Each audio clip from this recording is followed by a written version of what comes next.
You won Michigan in 2016 in the primary, as we are all familiar with, and then you also won this county in 2016. So how are you building on that victory for this year? Well, we have a very strong grassroots movement.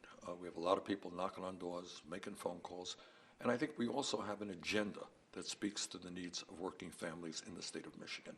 And that is, we've got to raise that minimum wage to a living wage. We've got to demand that the wealthy start paying their fair share of taxes so we can make public colleges and universities tuition-free. And finally, we need to do what every other major country on earth does, guarantee health care to all people as a human right. Now, today we're very excited because Jesse Jackson, one of the great civil rights leaders of our time, is coming here. He'll be in Grand Rapids. He's going to speak at our rally, and I very much appreciate the support we're getting from Reverend Jackson. Sure. And some of the things you've mentioned, raising minimum wage, those resonate with voters across the country. Yes. Are there any issues that you would like to speak specifically to in Michigan? Well, yeah, and that is one of the big differences that Vice President Biden and I have in terms of our voting records is trade. I don't have to tell anybody in Michigan that trade deals like NAFTA and PNTR with China have been devastating to the state. Michigan has lost 160,000 good-paying jobs because of those trade deals.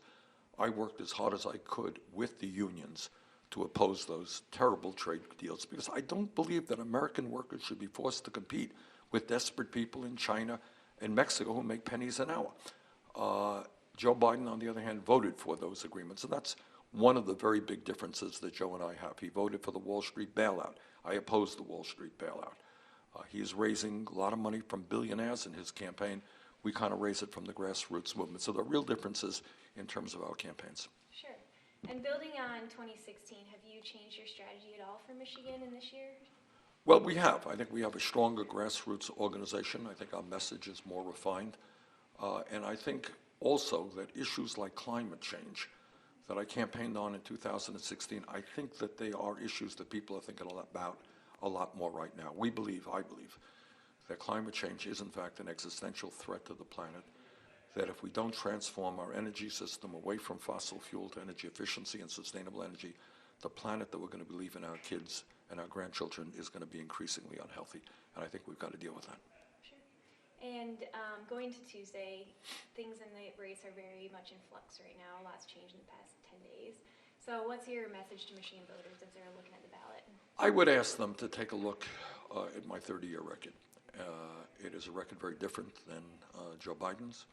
It is a record that has consistently stood up for unions, stood up for working people, stood up for justice.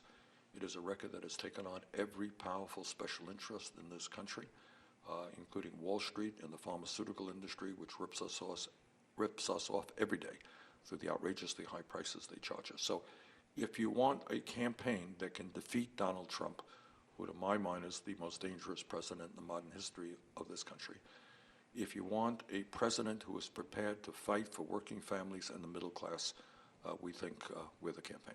Sure. And you've been doing quite a few stops around Michigan this weekend. Has the sentiment from the voters changed? Any of the feelings that you've been getting from them this year? Well, we've had some great turnouts. Hope we're a good turnout here in Grand Rapids. And yeah, I think there is a lot of support. I think there is a growing sense that not only do we have to defeat Trump, but that we cannot continue to have an economy and a government dominated by billionaires, that working families, the middle class need a shot, a fair shot, and it's just so wrong that almost all new income and wealth goes to the top 1%, while so many working class and middle class families are struggling. Sure. And this is kind of like a purple voting area. Do you have any message to voters who are on the fence like that? Yeah, I do. I think the issues that we are talking about bring people together. You know, we talk about unifying America. I think our issues do. People understand you're a Republican, you're a Democrat. $7.25 minimum wage is a starvation wage. That it's absurd that so many of our kids cannot afford to go to college or are leaving school deeply in debt. We've got to make public colleges and universities tuition-free. And ultimately, health care is a human right. We cannot continue to be the only major country on earth not to guarantee health care to all people, and yet we're spending twice as much per person. We're paying the highest prices in the world for prescription drugs. That's wrong. I think the people of Michigan understand that's wrong. People in America understand that's wrong. That's why I think we're going to win this thing.